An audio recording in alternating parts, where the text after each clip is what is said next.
Hello மக்களே, கார்த்தி ரேவதி செம இன்ட்ரெஸ்டிங்காக போயிட்டுருக்கு. நம்ம எல்லாரும் எதிர்பார்த்த மாதிரி நம்ம ரேவதி கார்த்திகிட்ட அவங்களோட காதலை சொல்ல ஆரம்பிக்கிறாங்க. நம்ம சந்திரகலா, சிவனாண்டி எல்லாரும் சேர்ந்து ஒரு பிளான் பண்ணி எப்படியாவது சீக்கிரமாக இந்த மருதுவுக்கு ரேவதியை மேரேஜ் பண்ணி வைக்கணும்னு சொல்லிட்டு தடபுடலாக ஒரு ஏற்பாடை பண்ணும்போது, ஒரு பக்கம் நம்ம கார்த்தியும் இந்த வாட்டி இதை தடுக்கிறதுக்காக நான் வரவே மாட்டேன், ரேவதிக்கு அவளோட மனசில் நான் இருக்கேன் அப்படிங்கிறது அவளுக்கு கண்டிப்பாக தெரிய வரும், அவளே இந்த மேரேஜை தடுத்து நிறுத்திடுவா பாருங்க அப்படின்னு சொல்லிட்டு நம்ம சகலைகிட்ட ஃபோனில் சொல்லும்போது, கடைசி நிமிஷம் வந்து நம்ம கார்த்தி மாமா நம்மளை காப்பாத்திடுவாரு, நம்ம கார்த்தி மாமா தான் நம்ம கழுத்தில் தாலி கட்டுவாங்கன்னு சொல்லிட்டு நம்ம ரேவதி எதிர்பார்ப்போட இருக்கும்போது கார்த்தி அந்த இடத்துல வந்த மாதிரி இல்லை. ஆனால் நம்ம ரேவதி அதை தடுத்து நிறுத்தினாங்களா, கார்த்திட்ட அவங்களோட அன்பை வெளிப்படுத்தினாங்களா? வீடியோக்குள்ள போகிறக்கு நம்ம சேனலுக்கு சப்ஸ்கிரைப் பண்ணுங்க, அப்படியே பக்கத்தில் இருக்க பெல் ஐக்கனும் கிளிக் பண்ணுங்க. அப்போ தான் நான் போடுற வீடியோலாம் உங்களுக்கு நோட்டிஃபிகேஷனாக வரும்.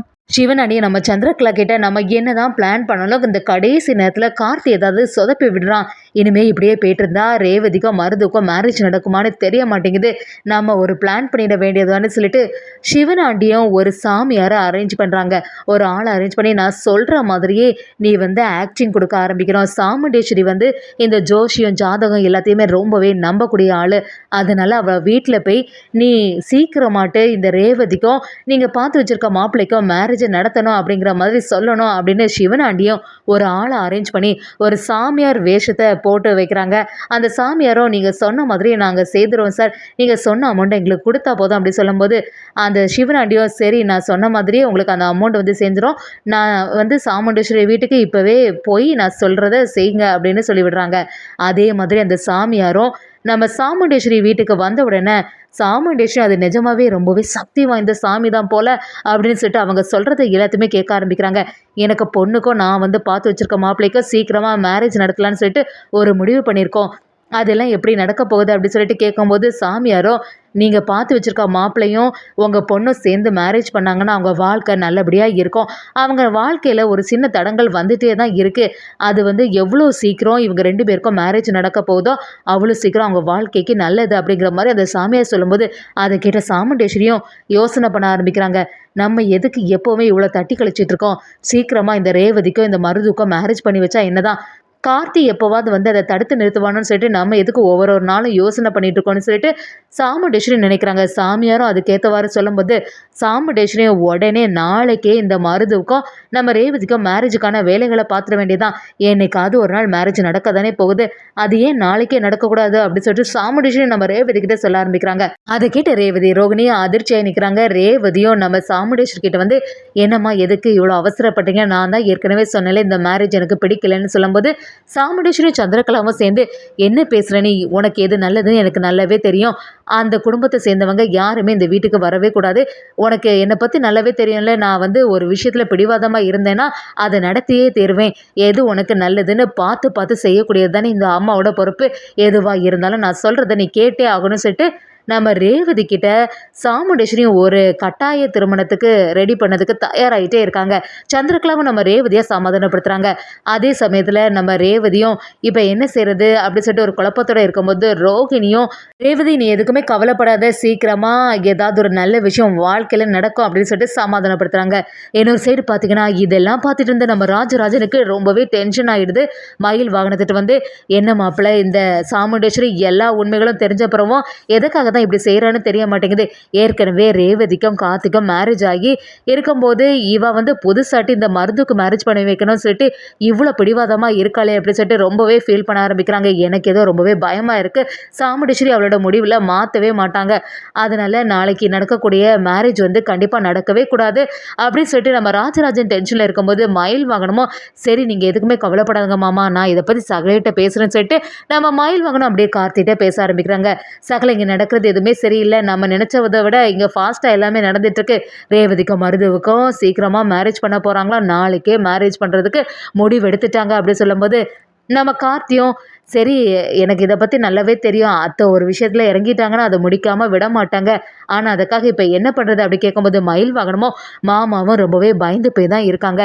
எப்படியாவது ரேவதிக்கும் மருதுவுக்கும் மேரேஜ் நடக்கவே கூடாது, நீ தான் வந்து அதை தடுத்து நிறுத்தணும் அப்படி சொல்லும்போது நம்ம கார்த்தியும் என்ன சொல்கிறீங்க நீங்கள், எப்போவுமே நான் தடுத்து நிறுத்திட்டு இருந்தால் அது சரியே வராது, இந்த வாட்டி நான் வரப்போகிறதே இல்லை, ரேவதியோட மனசில் நான் இருக்கேன்னு எனக்கு நல்லாவே தெரியும். நான் இந்த வாட்டி அந்த இடத்துக்கு வராமல் இருந்தால் தான் அவளுக்கு அதுவே புரிய ஆரம்பிக்கும். எப்படி இருந்தாலுமே இந்த மேரேஜை ரேவதியை தடுத்து நிறுத்திடுவான்னு சொல்லிட்டு நம்ம கார்த்தியும் மயில் வாகனத்திட்ட சொல்லும்போது, மயில் வாகனமோ என்ன தான் இருந்தாலும் ஏதாவது ஒரு மாற்றம் ஏற்பட்டுற போகுது சகல, அதனால் நீங்கள் வாங்கன்னு சொல்கிறாங்க. நம்ம கார்த்தியும் இந்த வாட்டி நான் வர மாதிரி இல்லைன்னு சொல்லிட்டு ஒரு முடிவு எடுக்கிறாங்கன்னு சொல்லலாம். இன்னொரு பக்கம் பார்த்தீங்கன்னா நம்ம ரேவதியும் மேரேஜுக்காக தயாராகிறாங்க. அந்த சமயத்தில் நம்ம ரோஹிணி கிட்ட எப்படி இருந்தாலுமே கார்த்தி மாமாவுக்கு என்ன பிடிக்கும், அதனால கடைசி நேரத்தில் வந்து இந்த மேரேஜை தடுத்து நிறுத்திடுவாங்கன்னு சொல்லிட்டு நம்ம ரேவதி ரோஹிணி கிட்ட சொல்ல ஆரம்பிக்கிறாங்க. சரின்னு சொல்லிட்டு ஒரு நம்பிக்கையோட நம்ம ரேவதியும் மேரேஜுக்காக தயாராகிறாங்க. சாமுண்டேஸ்வரியும் நம்ம மருதுக்கிட்ட வந்து எல்லா வாட்டியும் எல்லா சடங்குகள்லையும் ஏதாவது ஒரு சொதப்பல் நடந்துடுது. மாலை போடுறது முதற்கொண்டு என்கேஜ்மெண்ட்லேயும் கடைசி நேரத்தில் இந்த கார்த்தி வந்து எல்லாத்தையுமே சொதப்பி விட்டுட்டான். இந்த வாட்டி அப்படி நடக்கவே கூடாது அப்படின்னு சொல்லிட்டு சந்திரகலாவும் நம்ம மருதுகிட்ட சொல்ல ஆரம்பிக்கிறாங்க. எங்கேயுமே நீங்கள் போயிடக்கூடாது மாப்பிள்ளை, எங்ககிட்டயே தான் நிற்கணும். இந்த வாட்டி உங்களுக்கும் ரேவதிக்கும் மேரேஜ் நடந்தே ஆகணும் அப்படின்னு சொல்லும்போது நம்ம மருதுவும் இந்த வாட்டி நான் வந்து ஏமாற போகிறதில்ல, கார்த்தியை வந்து இந்த இடத்துக்குள்ள வரவுக்கு வாய்ப்பே இல்லை அப்படிங்கிற மாதிரி நம்ம மருதுவும் சொல்ல ஆரம்பிக்கிறாங்க. சந்திரகலாவும் சிவனாண்டியும் போட்ட திட்டம் அழிக்க போகுதுன்னு சொல்லிட்டு சந்திரகலா மனசுக்குள்ளே சந்தோஷப்பட்டுட்டு இருக்காங்க. கார்த்தி இங்கே வர போகிறதில்லன்னு சொல்லிட்டு நம்ம சாமுண்டேஸ்வரி கிட்ட சொல்ல ஆரம்பிக்கிறாங்க. அதே சமயத்தில் நம்ம ரேவதியும் அசால்ட்டாக இருந்துட்டு இருக்காங்க.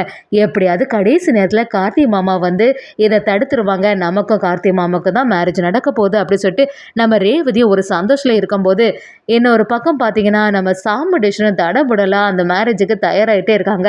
கடைசி நேரம் ஆக ஆக நம்ம மயில்வானம் ராஜராஜனுக்கு டென்ஷன் ஆகிட்டே இருக்குது. நம்ம ரோஹிணியும் மயில்வானத்திட்ட என்னாச்சிங்க இன்னும் இவ்வளோ நேரம் ஆகியும் அவங்கள காணுமே அப்படி சொல்லும்போது மயில் வாகனமும் இல்லை ரோகிணி இந்த வாட்டி சகல வர மாட்டேன்னு சொல்லிட்டாங்க. நான் ஏற்கனவே இந்த விஷயத்தை பற்றி பேசும்போது ரேவதியோட மனசில் நான் இருக்கேன்னா ரேவதி கண்டிப்பாக இந்த மேரேஜை தடுத்து நிறுத்திடுவா, நான் இந்த வாட்டி வர போகிறதில்லன்னு சொல்லிட்டாங்கன்னு. இதை கேட்டு நம்ம ரோகிணி அப்படியே அதிர்ச்சியாகி நிற்கிறாங்க. ரேவதி எப்படியாவது கார்த்தி வந்துடுவாங்க அப்படிங்கிற ஒரு நம்பிக்கையில் தான் இருக்கா. ஆனால் கடைசி நேரத்தில் ஏதாவது தாலி கட்டிட்டாங்கன்னா என்னங்க செய்கிறது அப்படி கேட்கும்போது மயில் வாகனமும் எனக்கும் அதான் டென்ஷனாக இருக்குது, நான் எதுக்கும் சகலைக்கு கால் பண்ணி பார்க்குறேன்னு சொல்லிட்டு நம்ம மயில் வாகனமும் கார்த்திகிட்ட பேச ஆரம்பிக்கிறாங்க. ஆனால் கார்த்தி இந்த வாட்டி காப்பாற்றுறதுக்காக அந்த இடத்துல வரப்போகிறதே இல்லை. இது புரியாமல் நம்ம ரேவதி யோசிச்சிட்டே இருக்கும்போது ஒவ்வொரு சடங்குகளும் நடக்க ஆரம்பிக்குது. கடைசி நேரத்தில் மருதுவும் நம்ம ரேவதியோட கழுத்தில் தாலி கட்டலான்னு யோசிக்கும் போது நம்ம ரேவதியோட மனசு ஃபுல்லாக கார்த்தி தான் நிறைஞ்சிருக்காங்க. கார்த்தியோட ஞாபகமாகவே இருக்குது. என்ன இவ்வளோ நேரம் ஆகியும் கார்த்தி மாமா ஏன் வரலை, இது வரைக்கும் நடந்த சடங்குகள் எல்லாத்துக்குமே தடுத்து நிறுத்திட்டாங்களே, அப்படி தான் இப்போவும் நடக்க போகுதுன்னு நினச்சிட்டு இருந்தேன். இப்போ என்ன செய்யுது அப்படி சொல்லிட்டு நம்ம ரேவதி யோசனை இருந்துட்டு இருக்கும்போது மருதுவும் இந்த வாட்டி கார்த்தி வரப்போகிறதே இல்லை, நாம் தான் தாலி கட்ட போகிறோன்னு சொல்லிட்டு சந்தோஷத்தில் இருக்காங்க. கடைசி நிமிஷத்தில் நம்ம ரேவதி செம மாதம் வந்து தடுத்து நிறுத்திட்டாங்கன்னே சொல்லலாம். நான் இனிமேல் இவங்களை மேரேஜ் பண்ணவே மாட்டேன், நாங்கள் மேரேஜ் பண்ணால் கார்த்தி மாமா தான் பண்ணுவேன் அப்படிங்கிற மாதிரி சாமுண்டேஸ்வரி எதிர்த்து நம்ம கார்த்திட்ட முறையாக அவங்க அன்பை வெளிப்படுத்துகிறாங்கன்னே சொல்லலாம்.